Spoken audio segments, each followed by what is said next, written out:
Hello बच्चों, कैसे हैं आप सब? उम्मीद करती हूँ आप लोग अच्छे होंगे, स्वस्थ होंगे और मस्त होंगे। तो चलिए आज शुरू करते हैं हिंदी का चैप्टर नंबर 12 जिसका नाम है शेर से साक्षात्कार। तो चलिए शुरू करते हैं। घोसू बाबू का बंगला एक बड़े खेत के बीचों बीच था और खेत के चारों ओर जंगल था जिससे लोग भयभीत रहते थे। रात को बंगले में घोष बाबू और उनका नौकर राम सिंह सोया करते थे। घोष बाबू गर्मी के कारण बंगले के किवाड़ खुले छोड़कर सोया करते थे। एक दिन राम सिंह अपनी माँ को देखने गांव गया, पर अपनी माँ के पास जाने से पूर्व राम सिंह ने घोष बाबू से आग्रह किया कि बंगले के किवाड़ रात में खुले ना छोड़े जाएं। घोष बाबू ने राम सिंह को आश्वासन दिया कि वह उनकी तनिक भी चिंता ना करे, क्योंकि उनकी बंदूक की गोली किसी भी शेर के स्वागत के लिए काफ़ी थी और इसलिए उन्होंने राम सिंह को आदेश दिया कि जाने से पूर्व वह उनकी बंदूक और कुछ गोली के कारतूसों को उनकी चारपाई के निकट वाली अलमारी की दराज में रख दे। घोष बाबू का सोने का कमरा कुछ छोटा था, जिसमें दो द्वार थे, एक तो बरामदे की और दूसरा भोजन कमरे की तरफ। उनका पलंग बरामदे वाले दरवाजे के सामने के कोने में था। पलंग का सिरहाना और उसका भीतरी हिस्सा दोनों दीवारों से लगभग 1 फुट की दूरी पर थे। पलंग से सटी श्रृंगार मेज थी, इसलिए पलंग के चारों ओर उसके बाहरी भाग को छोड़कर सिकुड़कर ही जाया जा सकता था। पलंग से 4 फुट की दूरी पर घोष बाबू की दराजों वाली अलमारी रहती थी, जिसके सबसे नीचे वाले खाने में राम सिंह ने बंदूक रख दी थी। अलमारी की बगल से लगा बरामदे वाला दरवाज़ा था। पलंग काफ़ी भारी था पर बहुत ऊंचा न था। हाँ, उसके नीचे कोई भी आदमी रेंगकर इधर उधर जा सकता था। पायों से लगे डंडे थे, जिनके ऊपर कोनों से मसरी के चारों कोने बंधे थे। घोष बाबू बरामदे के किवाड़ बंद करके अपने पलंग पर जा लेटे, पर गर्मी के कारण नींद न आई। अंत में परेशान होकर और किसी भय की आशंका न करके उन्होंने बरामदे का दरवाज़ा खोल दिया और पलंग पर लेट गए। शीतल वायु की झोंकों से कमरे की गर्मी भागी और घोष सुख निद्रा के अधीन हो गए। कितनी देर तक वे सोए सो तो कहना कठिन है, पर घबराहट और किसी भयंकर दुर्घटना की आशंका की भावना से चौंक कर जाग गए। कमरे में कुछ दम घुटने वाला वातावरण था। हवा गर्म और दुर्गंधमय थी, मानो कोई दूसरा जीव भी वहां हो। कुछ मिनटों के लिए घोष बाबू उन्हीं दे से रहे और उन्हें अपने शरीर को जरा भी हिलाया डुलाया नहीं। उनकी अधखुली आंखें ऊपर की ओर थीं। उनकी इच्छा थी कि तनिक उठकर या करवट लेकर देखे कि आखिर कमरे में क्या है, पर दम घुटने वाली हवा ने उनकी तंद्रा को भंग न होने दिया। उनकी मूर्छित अवस्था अभी ज्यों की त्यों ही थी कि उन्हें भान हुआ मानो उन्होंने अपने पलंग के निकट एक गहरी कर्णकटु सांस सुनी हो। आखिर वह धुनी इतनी डरावनी थी कि करवट लेने की सी आवाज़ से बचने का सरल उपाय यही था कि हिला डुला ना जाए, पर यह जानना भी आवश्यक है कि विचित्र आतंकपूर्ण आवाज़ कहाँ से आ रही थी। धीरे धीरे शरीर को बिना हिलाए अस्पष्ट सी गति और अधखुले नेत्रों से घोष बाबू ने अपना सिर घुमाया। आंखों की ज्योति उस आवाज़ के मार्ग पर जा रही थी, जैसे कोई अंधा व्यक्ति परिचित मार्ग पर बिना किसी गलती के चला जाता हो। कई मिनटों में जैसे ही आधा सिर घुमा, वैसे ही घोष बाबू की अधखुली आंखों पर बिजली सी गिरी। उन्होंने देखा कि उनके पलंग और अलमारी के बीच एक भीमकाय शेर बैठा है। उसका सिर घोष बाबू की ओर था। उसका सिर घोष बाबू की ओर था। उन्होंने देखा कि उनके पलंग और अलमारी के बीच एक भीमकाय शेर बैठा है और कान खड़े और आंखें घोष बाबू पर केंद्रित थी। चंद्रमा की धुंधली रोशनी में शेर की विकरालता और भी बढ़ गई थी। कुछ देर के बाद घोष बाबू संज्ञाहीन हो गए। साक्षात यमराज शेर के रूप में बिना किसी नोटिस के समीप ही विराजमान थे। घोष बाबू को भान हुआ कि इनके जीवन की कुछ ही घड़ियां शेष हैं। थोड़ी देर के लिए तो उनके शरीर में रक्त संचार रुक गया, लकवा सा मार गया उन्हें। 2 मील तक उनकी आवाज़ को भी सुनने वाला कोई न था, इसलिए चीखना व्यर्थ था। और बंदूक तो उन्होंने कितना संभाल कर दराज वाली अलमारी में रखा था, वक्त ज़रूरत के लिए, पर यमदूत ने पहले से ही प्रबंध कर रखा था। अलमारी तक हाथ कैसे पहुंचता उसके, तथा पलंग के बीच ही तो शेर डटा था। सब ठीक था, बस अपने जबड़े में पकड़ने भर की देर थी। पर शेर ने उन्हें अब तक छोड़ा क्यों रखा था? उसे तो उन्हें सोते ही उठा लेना चाहिए था। इतनी देर क्यों हुई? यदि किसी प्रकार के आक्रमण करने का तरीका मालूम हो जाता तो शायद उसके उपयोग से घोष बाबू की जान बच सकती थी। घोष बाबू के पक्ष में एक विशेष बात यह थी कि यमराज के प्रथम दर्शन की प्रतिक्रिया के उपरांत उन्होंने होश आवाज़ ठीक रखे। होश आवाज़ की ढाल पर ही वे शेर से निपट सकते थे, पर निहत्था आदमी के शेर से मुकाबला करने के मायने भुनने का हाथी से भिड़ना है। क्या मशहरी देखकर शेर सशंकित हो गया था? शायद मशहरी के भीतर निशब्द व्यक्ति को पड़ा देखकर शेर ने मशहरी युक्त पलंग को अपने फंसवाने के लिए जाल समझा हो। आदमी का आधार बनाकर जाल के भीतर कोई चीज़ रख दी हो और उस पर आक्रमण करते ही शेर किसी दाव या मृत्यु पाश में न फंस जाए, इसी डर से वह प्रतीक्षा कर रहा था। क्योंकि मशहरी के भीतर यदि कोई जीवित प्राणी होता तो कुछ हिलता डुलता ज़रूर। घोष बाबू ने भी समझ लिया कि उनके बचने का केवल एक ही उपाय है, और वह यह है कि चुपचाप पड़ा रहा जाए, टस से मस न हुआ जाए, ताकि शेर को यह आशंका बनी रहे कि जिसके उसके पकड़ने और मारने के लिए धोखाधड़ी की गई है। घोष बाबू इसलिए गुमसुम एक ही करवट पड़े रहे। एक एक क्षण पहाड़ सा प्रतीत होने लगा। साधारण स्थिति में अपनी इच्छा से मनुष्य एक आसन पर कई घंटों पड़ा रहे, पर मन मसोस कर मूर्तिवत होकर भी मौत के निकट पड़ा रहना टेढ़ी खीर है। फिर मौत के डर से लोग भी कभी कभी विकट साहस दिखाते हैं। फिर छींक, खांसी और खुजलाहट भी बड़ी बलाएं हैं। खांसी और छींक से निपटना तो कठिन है। गले में सुरसुराहट होती है। हाथ से गला दबाने और मुंह बंद करने पर भी भीतर से बारूद फीकता है, खुला और तथा ठिल्ला हो ही जाता है। नाक को दबाते दबाते छींक की टी भी निकल पड़ती है। नाक को कहीं बुरी तरह पकड़ भी लो तो छींक आंखों और खोपड़ी से निकलने की कोशिश करती है।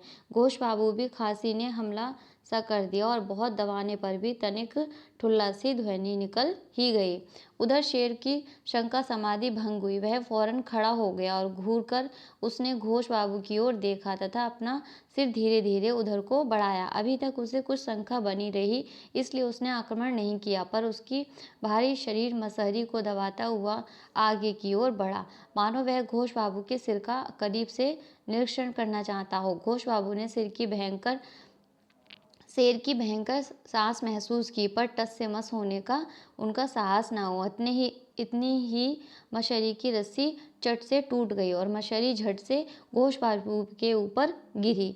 बिजूका हट गया। शेर कुछ चौकन्ना हुआ और उसी क्षण विद्युत गति से घोष बाबू मशहरी से सरक कर दीवार के सहारे फर्श पर जा बैठे। मशहरी गिरते ही 1-2 सेकंड के बाद ही शेर भयंकर गुर्राहट के साथ पलंग पर कूद पड़ा, यह समझकर कि उसकी खुराक वहीं पड़ी होगी। शेर को संदेह तो रहा ही न था, पलंग पर फट ही तो पड़ा है, मानो वह उसकी रखी रखाई खुराक निगल गया हो। क्रोध की मूर्ति शेर ने कुछ देर तक पलंग को नोच खोचा और फिर अलमारी के करीब कूद पड़ा। उसकी पूंछ इधर उधर तड़प रही थी और क्रोध से भिन्नाते हुए वह अपने शिकार को इधर उधर देख रहा था। जरा देर में ही उसने अपने शिकार को पलंग के नीचे दीवार की ओर गठरी सा बना देखा। वह एक भयानक दहाड़ के साथ उसने अपना सिर पलंग के नीचे घुसाया, पर वह पलंग की पाटी से टकराया। क्रोधित शेर ने अपने सिर की ठोकर मारी। सिर के एक धक्के और फिर दूसरे तथा तीसरे धक्के से पलंग तो बुरी तरह हिला, पर उसका सिर भीतर ना जा सका। तब शेर ने भीतर घुसने की और भी जोर से आक्रमण किया और उसका सिर पलंग के नीचे आ गया। उसके माथे की खाल छिल गई थी और खून तेजी से बह रहा था। पलंग की पाटी के किनारे से शेर के सिर में आघात पहुंचा था। फिर पलंग के नीचे घुसने के लिए फिर जोर लगाया, पर संकीर्ण पलंग अलमारी के बीच उसका भारी शरीर कमान सा बन गया। भीतर घुसने के लिए शरीर को उधर बढ़ाने के लिए पीछे गुंजाइश ही न थी। शिकार और शिकारी आमने सामने पड़े थे। घोष बाबू ने अपने शरीर को सिकोड़कर दीवार से लगा रखा था, मानो उसे फोड़कर उसमें घुसना चाहते हों। शेर की खूनी और मशाल सी जलती आंखें, दांतों और आकृति ने मोहनी सी फेर दी थी। उन्हें नशा सा होने लगा। घोष बाबू चूहे की भांति शेर के शिकंजे से बचने का उपाय कर रहे थे कि कुछ मिनट तक दोनों उसी आसन पर डटे रहे। वे मिनट युग के समान बीते। घोष बाबू रौरव नरक के यातनाएं भोग रहे थे। तेज और रुकी हुई गुर्राहट शेर के भयानक जबड़ों से आ रही थी। वह गुर्राहट केवल क्रोध की ही न थी वरन पीड़ा की भी थी। पीड़ा चोट की ही नहीं थी वरन पार्टी का तेज किनारा उनकी गर्दन को भी काट रहा था। जब गर्दन की पीड़ा उसके क्रोध से बढ़ गई तब शेर ने सोचा, लानत है इस प्रकार के शिकार से। सिर निकालकर शिकार को किसी दूसरे ढंग से पकड़ना चाहिए। इसलिए उसने अपना सिर बाहर खींचने का प्रयत्न किया। सिर बाहर निकालने को उसने जोर लगाया। घोष बाबू के सामने आशा की किरण सी दिखाई पड़ी। शेर का सिर बाहर निकलता ही न था।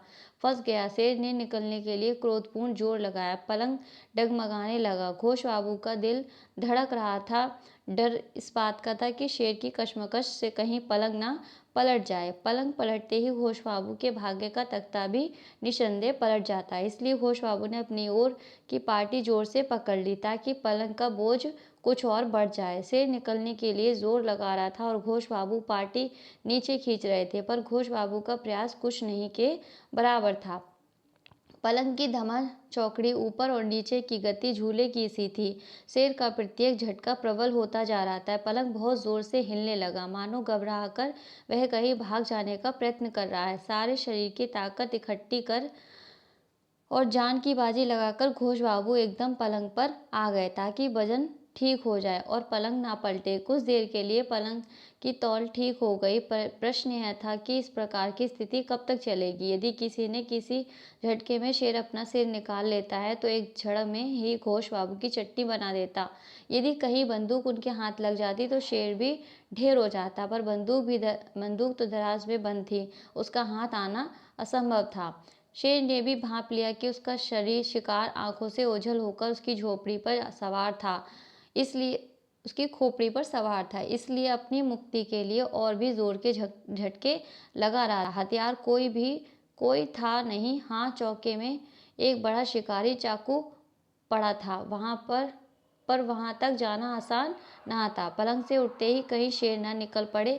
घोष बाबू की शक्ति भी क्षीण हो रही थी, उनके दम का भी दम निकल रहा था। ईश्वर का नाम लेकर घोष बाबू चुपचाप सिरहाने की ओर दबे पांव फुर्ती से गए और चौके में से बड़ा चाकू ले आए। दोनों हाथों से चाकू की मूठ थामकर वार करने की कोशिश की, पर हिचकिचाहट सी हुई। कहीं ओछा बार हुआ और चाकू का फल हृदय तक ना पहुंचा तो शेर उत्तेजित हो जाएगा और भिन्नाकर पलंग को उलटकर घोष बाबू का खात्मा कर देगा। मरता क्या ना करता, और साहसी व्यक्ति आती मौत से भिड़ता ही तो है। हाँ, एक बात साफ थी, घोष बाबू की ओर से एक ही बार हो सकता था। शेर की अगली टांग झटका मारने के बाद जैसे ही रुकी, वैसे ही पीठ में गर्दन से कुछ हटकर चाकू का 9 इंची फल घचाक से धंस गया और वह सीधा दिल में जा बैठा। जमीन को हिलाने वाली गर्जना हुई, फिर एक तड़प और उसके साथ धड़ाम का शब्द, और उसी के साथ बेहोशी का आलम छा गया। अगले दिन प्रातःकाल राम सिंह ने उल्टे हुए पलंग के निकट खून में लथपथ शेर को मरा हुआ और घोष बाबू को दीवार से सटे बिस्तर से ढका अचेत पाया। बात यह हुई कि चाकू के भोंकने से शेर ने वह उछाल ली थी कि पलंग उलट गया था और घोष बाबू भी गेंद की भांति दूर जा गिरे थे तथा दीवार से टकरा गए थे। ऊपर से उन पर बिस्तर गिरा था जिसने संपूर्ण दृश्य पर पर्दा सा डाल दिया था। इस घटना के आतंक से घोष बाबू 15 दिन तक अस्वस्थ रहे थे। तो ये थी बच्चों कहानी, क्या नाम है, शेर से साक्षात्कार, यानी कि उनका शेर से सामना हुआ। तो उम्मीद करती हूँ आप लोगों को ये कहानी अच्छी लगी होगी और समझ में आई होगी। तो अपना ख्याल रखिए और खुश रहिए। Thank you and bye.